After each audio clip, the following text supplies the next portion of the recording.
উত্তর দিলেন সাহাবাদেরকে, আদ-দীনুন নাসিহা, দিন বলে খায়ের খাহি করা কি? সাহাবায়ে কেরাম জিজ্ঞাসা করলেন, কুলনা লিমান ইয়া রাসূলুল্লাহ, হে আল্লাহর রাসূল, কার সাথে খায়ের খাহি করার নাম দিন? রাসূল 5টা কথা বললেন। এই 5টা কথা আমাকে আপনাকে শুনতে হবে, জানতে হবে। প্রথম, ক্বালা লিল্লাহ ওয়ালি কিতাবিহি ওয়ালি রাসূলিহি ওয়ালি আইম্মাতিল মুসলিমিন ওয়া আম্মাতিহিম। আল্লাহ রাসূল বললেন, আল্লাহর সাথে খায়ের খাহি করা। আপনি আল্লাহর উপকার করতে পারবেন? আপনি আল্লাহর মুহতাজ না আল্লাহ আপনার মুহতাজ? আমরা সবাই আল্লাহর মুহতাজ। ক্বালা লিল্লাহ, আল্লাহর সাথে খায়ের খাহি করা। মুহাদ্দিসিন লিখেছেন, আল্লাহর সাথে খায়ের খাহি করা মানে আল্লাহর হককে আদায় করা। ও আমার প্রিয় ভাইয়েরা, আল্লাহর হক কেবলমাত্র 3টা। আল্লাহর হক কেবলমাত্র 3টা। আল্লাহর হক কেবলমাত্র 3টা। আল্লাহ তাআলার প্রথম হক শিরিকবিহীন ঈমান। আল্লাহ তাআলার প্রথম হক কি বলে? যে ঈমানের শিরিক নাই, যে ঈমানের শিরিক নাই, যে ঈমানের শিরিক নাই, আল্লাহর প্রথম হক। আল্লাহ তাআলার 2 নম্বর হক আল্লাহর হুকুমগুলিকে মানা। আল্লাহ তাআলার 3 নম্বর হক মওলাই করিমের বেশি বেশি জিকির করা। আজ তো অনেক লোক বয়ানের মধ্যে বলে জিকির ফিকির এগুলি কোথায় পেয়েছে? এ পুরো কোরআন শরীফ জিকিরে ভরা। ওয়াজকুর ইসমা রাব্বিকা ওয়া তাবাত্তাল ইলাইহি তাবতীলা রব্বুল মাশরিকি ওয়াল মাগরিবি লা ইলাহা ইল্লা হুয়া ফাত্তাখিযহু ওয়াকিলা ওয়াসবির আলা মা ইয়াকুলুনা ওয়াহজুরহুম হাজরান জামিলা। বিসমিল্লাহির রহমানির রহিম। ওয়া ইম মিন শাইইন ইল্লা ইউসাব্বিহু বিহামদিহি ওয়ালাকিন লা তাফকাহুনা তাসবিহাহুম সাব্বাহা লিল্লাহি মা ফিস সামাওয়াতি ওয়া মা ফিল আরদ। কোরআনের একটা আয়াতের ব্যাখ্যা যদি আমাকে করতে যায় অনেক লম্বা সময়ের দরকার। এই সমস্ত আয়াতে আল্লাহ জিকিরের জন্য আমাদেরকে উৎসাহিত করেছে। কেউ যদি বলে জিকির করলে কি লাভ, আবার অনেক যুক্তিবাদীরা আছে, ওরা বলে কেউ যদি সারাদিন বলে আব্বা আব্বা আব্বা, তো বাপ গরম হইব, তবে আমার পোলার মাথা খারাপ হয়ে গেছে, আগেও কিছু বলে না পরেও কিছু বলে না। তো এইরকম কেউ যদি সারাদিন বলে আল্লাহ আল্লাহ আল্লাহ, তো আল্লাহ বলবো আমার বান্দার মাথা খারাপ হয়েছে, আগে পিছে কিছু বলে না, কেবল আল্লাহ আল্লাহ করে। আমি বলি তোর আব্বা আর আমার আল্লাহ সমান না। এ গাধা, তোর আব্বার নামের সরে আবাদ দিলে পরেরটাকে উচ্চারণ করা যায় না। আমার আল্লাহ কেমন জানোস? কেউ যদি বলে আলিফ ছাড়া আল্লাহ বলুন, তো আমি বলি হ্যাঁ বলতে পারবি। আল্লাহর আলিফ থেকে, আল্লাহ থেকে আলিফকে বাদ দিলে হয় লিল্লাহ। লিল্লাহি মা ফিস সামাওয়াতি ওয়া মা ফিল আরদ। লিল্লাহর যেই অর্থ আল্লাহরও সেই অর্থ। কোন লাম আরেকটা বাদ দিয়ে পড়ো, বলে হ্যাঁ পড়তে পারবি। লাহু মা ফিস সামাওয়াতি ওয়া মা ফিল আরদ। কোন লাম আরেকটা বাদ দিয়ে পড়ো আল্লাহরে, পড়। অর্থ কোনোদিন তুই বিগড়াইতে পারবি না। হুয়াল্লাহুল্লাযী লা ইলাহা ইল্লা হু। হু মানিও আল্লাহ, লাহু মানিও আল্লাহ, লিল্লাহ মানিও আল্লাহ, আল্লাহ মানিও আল্লাহ। আমার বাপার আব্বার আল্লাহ সমান, ওই গাধারে কে বুঝাইবে? এই জন্য আমার প্রিয় ভাইয়েরা জিকিরের ইহতেমাম করি। আল্লাহর হক 3টা। শিরিকবিহীন ঈমান আল্লাহ তাআলার প্রথম হক। আল্লাহ তাআলার হুকুমগুলিকে মানা আল্লাহর 2 নম্বর হক। আল্লাহ তাআলার বেশি বেশি জিকির করা আল্লাহ তাআলার 3 নম্বর হক। এরপরে আল্লাহ রাসূল বলেছেন ওয়ালি কিতাবিহি, কোরআনে কারীমের হককে আদায় করা। ও আমার প্রিয় ভাইয়েরা, কোরআনে কারীমের হক 5টা। কোরআনে কারীমের হক 5টা। কোরআনে কারীমের হক 5টা। ও মুসলমানেরা, কোরআনে কারীমের প্রথম হক কোরআনে কারীমের উপরে ঈমান আনা। হাদা কালাম রব্বি, এটা তোমার রবের কালাম। ভিতরে এই কথা ঢুকান, এটা আমার আল্লাহর কালাম। পড়তে পারেন পার না পারেন, ভিতরে এই কথাটা ঢুকান। হাদা কালাম রব্বি, হাদা কালাম রব্বি, এটা তোমার রবের কালাম। আর কোরআনে কারীমের 2 নম্বর হক কোরআনে কারীমকে তেলাওয়াত করা। যারা জানেন না পড়ার চেষ্টা করবেন। অনেক বয়স্ক মাদ্রাসা হয়েছে, 1 আয়াত 2 আয়াত করিয়ে ইমাম সাহেবের কাছে পড়ার চেষ্টা করবেন। কোরআনে কারীমের 3 নম্বর হক কোরআনে করিমকে বুঝা। একজন বলল, হুজুর কি ওয়াজ করেন? আমি তো তেলাওয়াতে পারি না, বুঝুম কোথায় থেকে? মুহাদ্দিসিন লিখেছেন, যারা কোরআনের পাখিদের সহযোগিতা করে, কোরআনের ঘরের সহযোগিতা করে, কোরআনের ঘরকে ভালোবাসে, কোরআনের পাখিদেরকে ভালোবাসে, কাল কিয়ামতের ময়দানে আল্লাহ এদেরকে, যারা কোরআন শরীফ বুঝেছে, তাদের সাথে হাসর করবে, তাদের সমপরিমাণ সওয়াব দান করবেন। কোরআনে কারিমের 4 নম্বর হক, কোরআনে কারিমের 1 নম্বর হক কোরআনে কারিমের উপরে ঈমান আনা, কোরআনে কারিমের 2 নম্বর হক কোরআনে কারিমকে তেলাওয়াত করা, কোরআনে কারিমের 4 নম্বর হক কোরআনে কারিমকে বুঝা, কোরআনে কারিমের 4 নম্বর হক কোরআনে কারিমের উপরে আমল করা, কোরআনে কারিমের উপরে আমল করা, কোরআনে কারিমের 5 নম্বর হক এই আল্লাহর কোরআনকে মুসলমানদের ঘরে ঘরে পৌঁছায় দেওয়া। এই কাজ আমাদের মাদ্রাসাগুলি করতেছে না? করতেছে না? এই ছেলেটা হাফেজ হইছে, তার সাথে আল্লাহর কোরআন তার ঘরে গেছে না? কোরআনে কারিমের 5 নম্বর হক আল্লাহর কোরআনকে মুসলমানদের ঘরে ঘরে পৌঁছায় দেওয়া। রাসূল সাল্লাল্লাহু আলাইহি ওয়াসাল্লাম বললেন, এরপরে অবিরাসূলিহি, রাসূলের সাথে খায়ের খাহি করা। আপনি রাসূলের সাথে কি খায়ের খাহি করবেন? আপনি তো কদমে কদমে রাসূলের মুহতাজ। ও আমার প্রিয় ভাইয়েরা, আপনি একবার দরুদ শরীফ পড়বেন, আল্লাহ 10 বার আপনার উপরে রহমত নাজিল করবেন। আপনি একবার দরুদ শরীফ পড়বেন, আল্লাহ তাআলা আপনার উপরে সন্তুষ্ট হয়ে যাবেন। আল্লাহ বলেন, আমার কোনো কাজ নাই, আমি এবং আমার ফেরেশতা সমূহ, ইন্নাল্লাহা ওয়া মালাইকাতাহু ইউসাল্লুনা আলান নবী ইয়া আইয়ুহাল্লাযীনা আমানু সাল্লু আলাইহি ওয়া সাল্লিমু তাসলিমা। আমি আল্লাহ নিজে, আমার ফেরেশতা সমূহ সকলে আমার নবীর উপরে দরুদ পড়ে। হে মুমিনেরা, হে ঈমানদারেরা, তোমরাও আমার নবীর উপরে দরুদ পড়ো। দরুদ পড়লে কি লাভ হবে? মৃত্যু পর্যন্ত অন্ধ হবেন না। দরুদ পড়লে কি লাভ হবে? কোনোদিন রিজিকের কষ্ট করবেন না। দরুদ পড়লে কি হবে? পারিবারিক সমস্যাতে কখনো পড়বেন না। দরুদ পড়লে কি হবে? রাস্তায় অ্যাক্সিডেন্ট করিয়ে মরবেন না। দরুদ পড়লে কি হবে? হঠাৎ মৃত্যু হবে না। দরুদ পড়লে কি হবে? অপমৃত্যু হবে না। দরুদ পড়লে কি হবে? কয়টা কথা আমি আপনাকে বলবো। দরুদ এমন একটা জিনিস, দরুদ আপনাকে কবর আযাবকে মাফ করাই দিবে। দরুদ আপনাকে ঈমানের সাথে দুনিয়া থেকে নিবে। দরুদের বেশি বেশি ফজিলতের মধ্যে এটাও আছে, দরুদ কবরে আযাব থেকে আপনাকে বাঁচাবে। রসুল পাক সাল্লাল্লাহু আলাইহি ওয়াসাল্লামের উপরে দরুদ শরীফ পড়ার দ্বারা আরশে আজিমের ছায়ার নিচে বসতে পারবেন। আর রসুলের উপরে বেশি বেশি দরুদ শরীফ পড়ার দ্বারা হাউজে কাউসারের পানি আপনার নসিব হবে। শরবাতান হানিয়াতান মারিয়াতান লা নাজমাউ বাদাহা আবাদা। এমন শরবত, এমন পানীয় যেটা পান করার পরে জান্নাতে প্রবেশ পর্যন্ত আর পিপাসা লাগবে না। রসুলের হাতে যার হাউজে কাউসারের পানি পান করার সৌভাগ্য হয়ে গেল, মনে রাখবেন এই লোকটা জান্নাতি। ইন্না আতাইনাকাল কাউসার ফাসাল্লি লিরাব্বিকা ওয়ানহার ইন্না শানিআকা হুয়াল আবতার। হাউজে কাউসারের আলোচনা আল্লাহ কোরআনে কারীমের মধ্যে করেছেন। এই জন্য রসুলের উপরে আজকের থেকে বেশি বেশি দরুদ শরীফ পড়বেন। রসুল পাক সাল্লাল্লাহু আলাইহি ওয়াসাল্লামের হক 3টা। রসুলের উপরে ঈমান আনা 1 নম্বর হক, রসুলের সুন্নতের উপরে আমল করা 2 নম্বর হক, রসুলের উপরে বেশি বেশি দরুদ শরীফ পড়া রসুলের 3 নম্বর হক। এরপরে আল্লাহ রসুল সাল্লাল্লাহু আলাইহি ওয়াসাল্লাম ইরশাদ করলেন, ওয়ালি আইম্মাতিল মুসলিমিন, মুসলমানদের যারা নির্বাহী হক্কানি রব্বানি আলিম ওলামা, ওনাদের সাথে খায়ের খাহি করবেন। কি খায়ের খাহি করবেন? মুহাদ্দিসিনের ব্যাখ্যা দিয়েছেন, হক্কানি রব্বানি আলিম ওলামাদের সাথে খায়ের কাহি করা মানে তাদের হককে আদায় করা।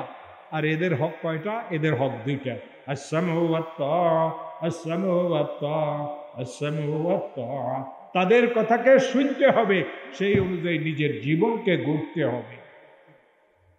আল্লাহ রসুল দুনিয়াতে নাই, সাহাবারা ছিলেন তারাও নাই, তাবিনরা ছিলেন তারাও নাই, তবে তাবিনরা ছিলেন তারাও নাই, আইম্মাই মুজতাহিদিনেরা ছিলেন তারাও নাই, হক্কানি রব্বানি উলামায়ে কিরাম ছিলেন তারাও নাই। আজ আমরা অনেক দেরিতে দুনিয়াতে এসেছি। আজ যদি আমরা এই উলামায়ে কিরামদের কথা শুনি, তো যেন আমরা রসুল পাক সাল্লাল্লাহু আলাইহি ওয়াসাল্লামের কথাকে শুনলাম। এর কোরআন শরীফ একটা ছিল না এখানে? কি করছো? কোরআন শরীফ লই গেছো? ও আমার প্রিয় ভাইয়েরা, নিয়ে আসো। ও আমার প্রিয় ভাইয়েরা, আহলেকে মানা, রসুলকে মানা কিভাবে? এটা তো কোনো শিরিক বেদাতের কথা না, ভালো করিয়ে বুঝেন। আল্লাহ তাআলা কোরআনে কারিমে আমাদেরকে জানাইছেন, কুল হাল ইয়াস্তাবিল্লাযীনা ইয়ালামুনা ওয়াল্লাযীনা লা ইয়ালামুন। ও আমার রাসূল, আপনার উম্মতদেরকে এই কথা বলে দেন, যারা আলেম আর যারা আলিম না কোনদিন সমান না। বিসমিল্লাহির রহমানির রহিম। আমারে দাও।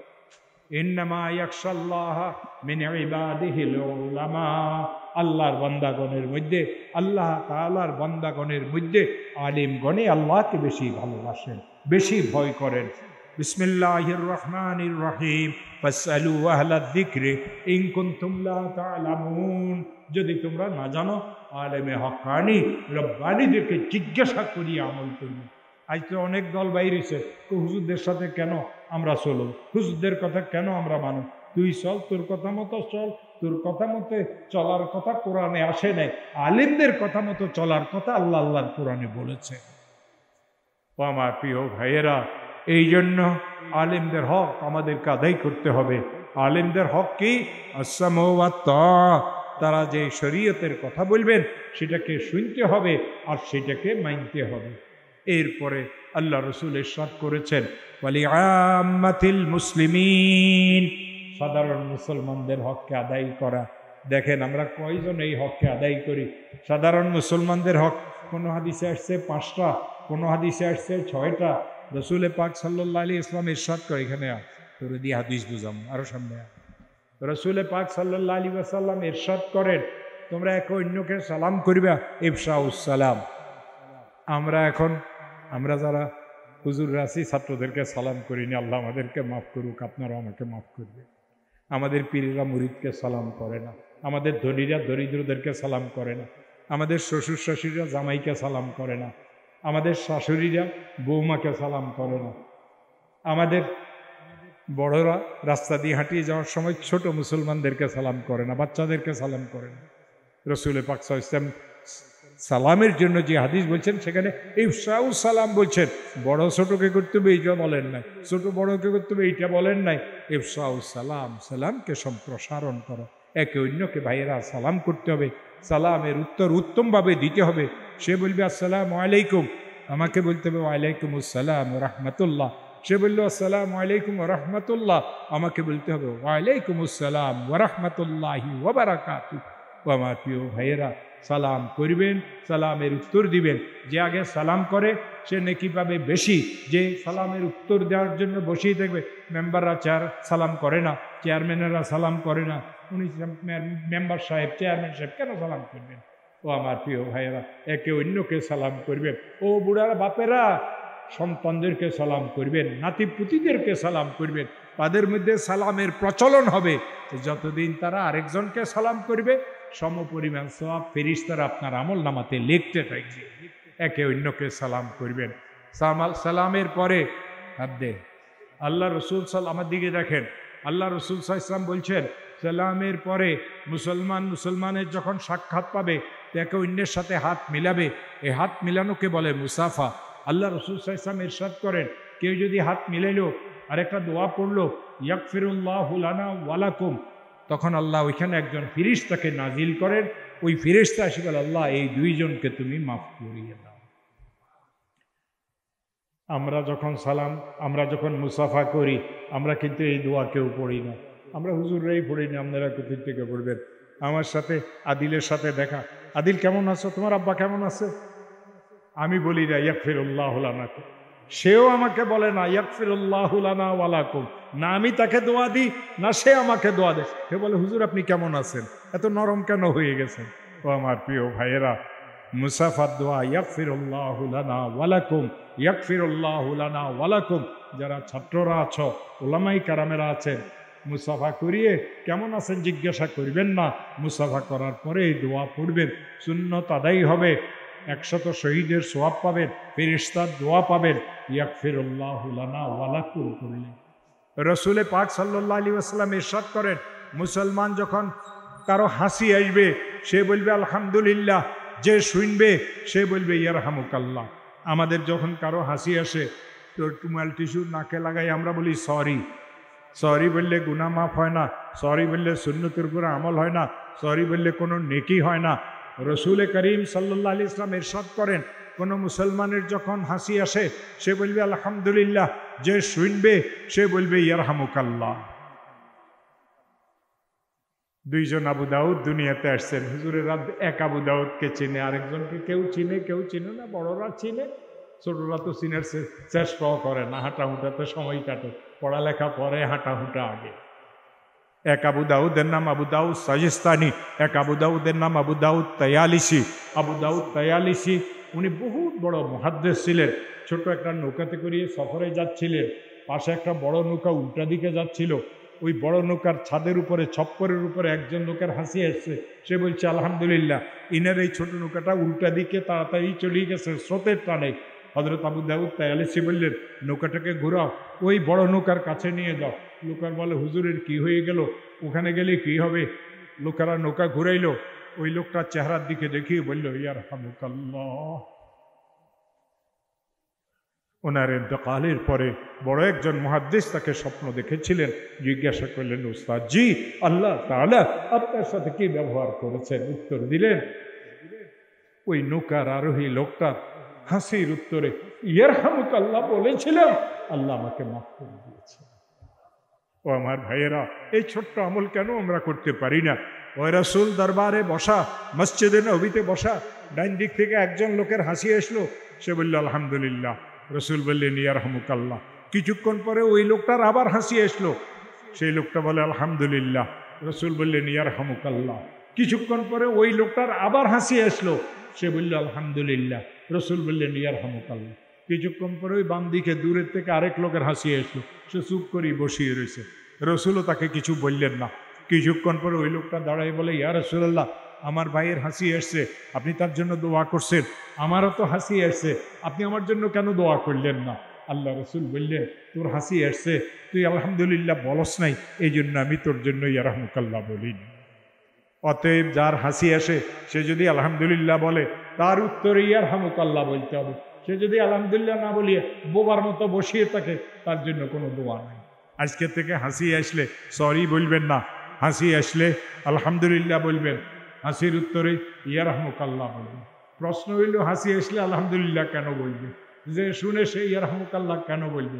বর্তমান মেডিকেল সায়েন্সে এই কথা বলে, যেই ক্ষণে যেই মুহূর্তে আপনার হাসি আসছিল, ক্ষণিকের জন্য আপনার রূহের সঞ্চালন বন্ধ হয়ে গেছিল, হেচ্ছুত করে হাসি দিছেন, রূহ আবার চালু হয়ে গেছে।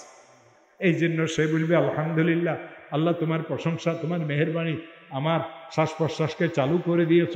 যে শুনবে সে বলবে ইয়ারহামুকাল্লাহ, আল্লাহ তোর উপরে দয়া করেছেন, আল্লাহ তোর উপরে দয়া করুক, বহুত ভাগ্যবান তুই।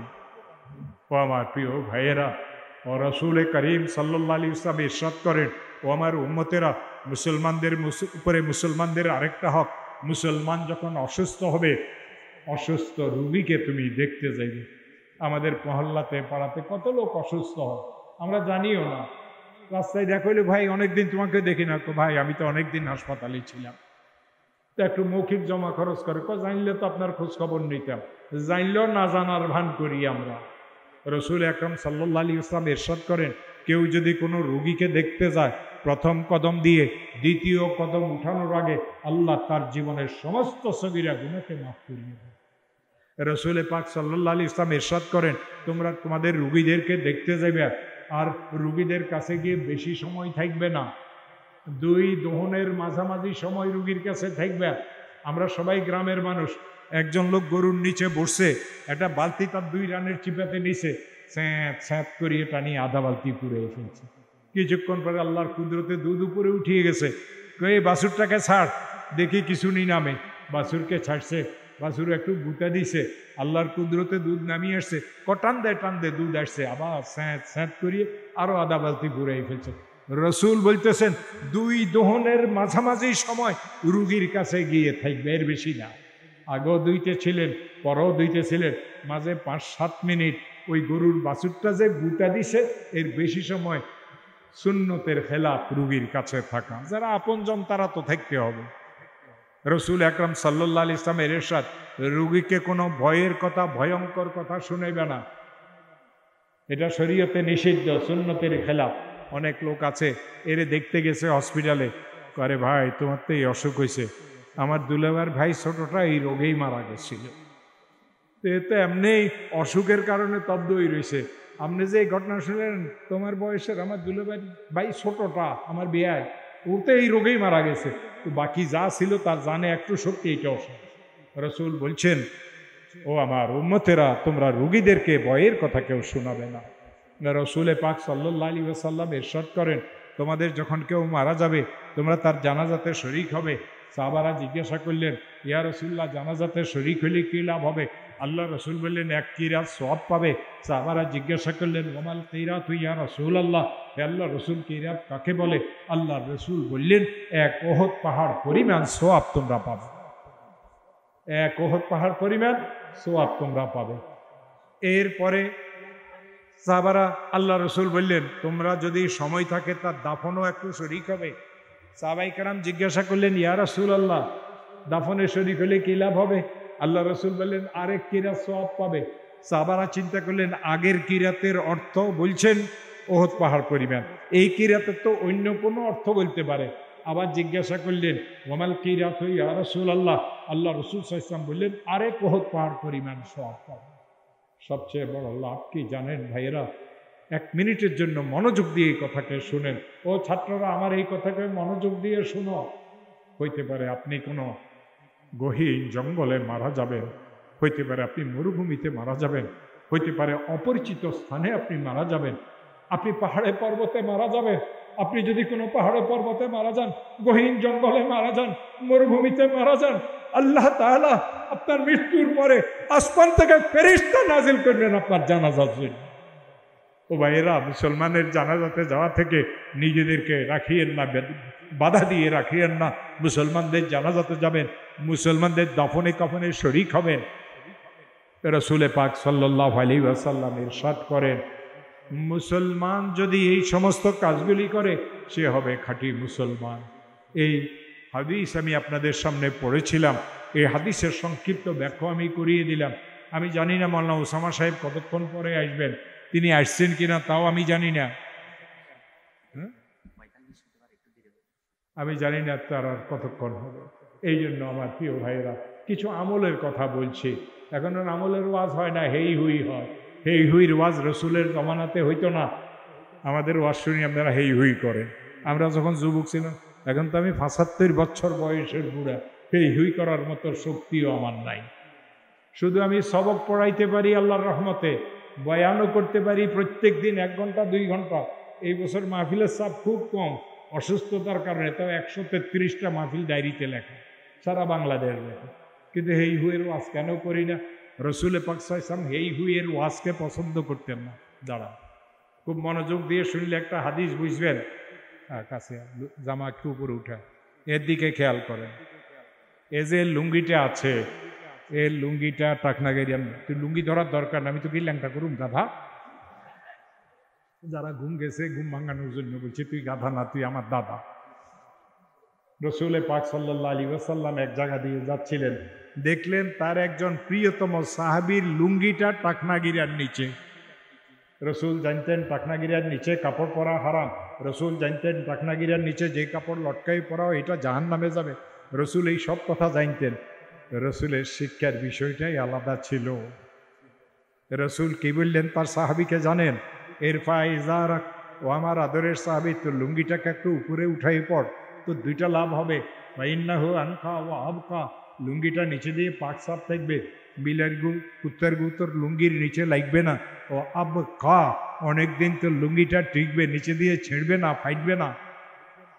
তো সাহাবী ছিলেন, হুজুর তো রাগ করিয়ে বলেন না। এরফা ইজারাক, তো লুঙ্গিটাকে একটু উপরে উঠাই পড়। ফাইন্নাহু আনকা ওয়া আবকা, 2টা লাভ হবে। লুঙ্গির নিচে দিয়ে পাক পবিত্র থাকবে, অনেকদিন লুঙ্গিটা টিকবে। তো সাহাবী গরিব মানুষ, উঠে রাখাল, তার যে লুঙ্গি আছে না গামছা কাপড়ের থেকেও সস্তার, কয়েক জায়গাতে ফাটিয়ে গেছে, সেলাইও করছে।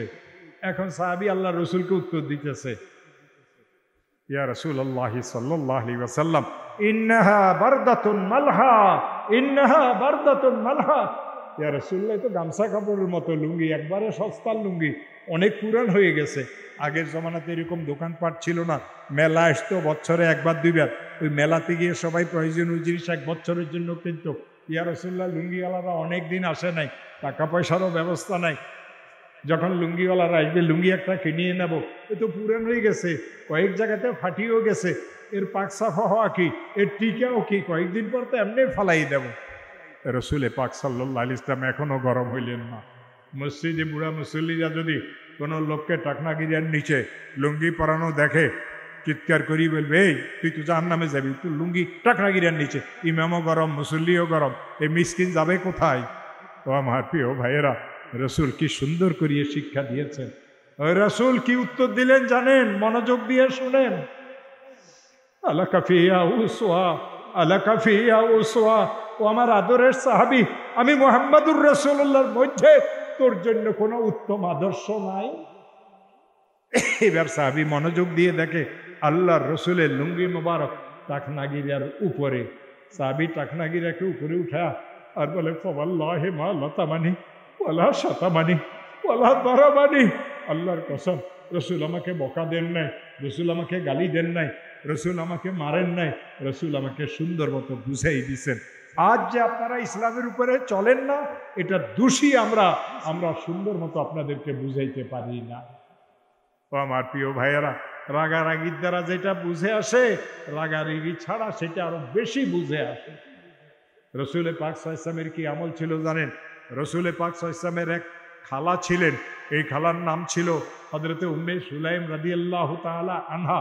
এই খালার একটা ছেলে ছিল 10 বছর বয়সের, এর নাম ছিল হযরতে আনাস রাদিয়াল্লাহু তাআলা। হযরত আনাসকে তার মা এইভাবে দড়ি টানি টানি আনতেছে রসুলের দরবারে। ছাগলে যেরকম ফানিতে যাইতে খুঁটি দেয়, আনাসও খুঁটি দেয়, আল্লাহ জানে কোথায় দিতেছে, আল্লাহ জানে কোথায় দিতেছে। তো কাছে আসি আল্লাহ রসুলকে হযরতে উম্মে সুলাইম বললেন, ইয়া রাসূলুল্লাহ, আমি আপনার খালা, ইয়া রাসূলুল্লাহ, আমি আপনার খালা। রসুল খালাকে চিনলেন না কেন? খালা পর্দাতে ছিলেন। এখন বেপর্দাতে যদি পীরেরা মহিলাদেরকে সামনে আনে, এদেরকে কি বলবেন? রসুলের আদর্শের উপরে না, রসুলের আদর্শের বাহিরে। ইয়া রাসূলুল্লাহ, এটা আমার ছেলে, এর নাম আনাস। ইয়া রাসূলুল্লাহ, বুদ্ধি শুদ্ধি ভালো আছে, আপনার সাথে একে রাখবেন, কিছু দিনও শিখবে, ছোটখাটো আপনার খেদমতও করবে। সেই দিন থেকে একটানা 10 বছর হযরতে আনাস ইবনে মালিক রাদিয়াল্লাহু তাআলা আনহু রসুলে পাক সাল্লাল্লাহু আলাইহি ওয়াসাল্লামের খাদেম হইলেন। হযরত আনাস বলেন, 10 বছর আমি একটানা আল্লাহ রসুলের খেদমত করেছিলাম। এই 10 বছরে আল্লাহ রসুল কোনোদিন আমাকে এই কথা বলেন নাই, আনাস এই কাজ কেন করেছ, আনাস এই কাজ কেন করো নাই। আমরা আমাদের খাদেমদেরকে কি পরিমাণ বকাঝকা দিই, হাদিস এটা আমরা পড়ি নাই। হযরত আনাস রাদিয়াল্লাহু তাআলা আনহু বলেন, রসুলের ঘরের অনেক প্লেট বাটি আমার হাতে ভেঙে গেছিল, ঘরের লোকেরা খুব অসন্তুষ্ট হইতো। আমরা যেরকম ঘরের চাকর বাকর যদি কিছু ভাঙিয়ে ফেলে অসন্তুষ্ট হই, আমার ছেলে সৌদি আরবের থেকে কাফের সেট আনছে, তুই একটা ভাঙিয়ে দিস, কি চোখ গোড়ানি। রসুলে পাক সাল্লাল্লাহু আলাইহি ওয়াসাল্লাম ঘরের লোকদেরকে বুঝাইতেন, আরে ওই বাটিটার হায়াত শেষ হয়ে গেছে, ওর হাত থেকে পড়েই ভাঙিয়ে গেছে, গালি বকা দিলে তো বাটিটা আর ফেরত পাবে না। কি আদর্শ ছিল মুহাম্মদুর রাসূলুল্লাহ সাল্লাল্লাহু আলাইহি ওয়াসাল্লামের জিন্দেগি। আমার প্রিয় ভাইয়েরা, হযরত আনাস রাদিয়াল্লাহু তাআলা আনহু বলেন, রসুল আমার জন্য 2টা দোয়া করেছিলেন। কয়টা দোয়া? কয়টা দোয়া? আপনাদের জন্য প্রথম 3টা দোয়া করবো, ওয়াদা করছি, এই 2টা তো আমি করুম না। আসুক, নিয়ে আসো, যাও নিয়ে আসো, আসলে আমি ছড়িয়ে দেবো। তো আমার প্রিয় ভাইয়েরা, ভালো করি এই কথাটাকে শুনেন, ভালো করি এই কথাটাকে শুনেন। হযরত আনাস বলেন, রসুল একদিন আমার জন্য 2টা দোয়া করেছিলেন, আয় আল্লাহ আনাসের মালে বরকত দিও, আয় আল্লাহ আনাসের আওলাদে বরকত দিও। রসুলের 2 দোয়াকে আল্লাহ কবুল করেছিলেন। মদিনাতে আনসারদের খেজুরের বাগান ছিল, প্রত্যেক বাগানে বছরে একবার ফলন হইত, আর আমি আনাসের বাগানে রসুলের দোয়ার বরকতে বছরে 2 বার ফলন হইত। আপনি রসুলের দোয়া কেন নিতে চান না? আপনি রসুলের আদর্শ আর সুন্নতের উপরে কেন আমল করতে চান না? ও আমার প্রিয় ভাইয়েরা, রসুলে পাক সাল্লাল্লাহু আলাইহি ওয়াসাল্লামের সাথে সম্পর্ক কায়েম করেন, এমন সম্পর্ক যেটা মহা বিপদের সময়েও কোনোদিন ছুটবে না। আল্লাহ তাআলা আমাকেও আমলের তৌফিক দেখ, আল্লাহ আপনাদেরকেও আমলের তৌফিক দেখ। আমাদের শেখ মুফতি আলী হাসান ওসামা সাহেব দামাত বারাকাতুহুম, উনি আসিয়ে গেছেন। আমাকে আরও আগে ছাড়ার কথা বলা হয়েছিল, রাস্তাতে তো জামজুম লাগিয়ে থাকে, ওনার আসতে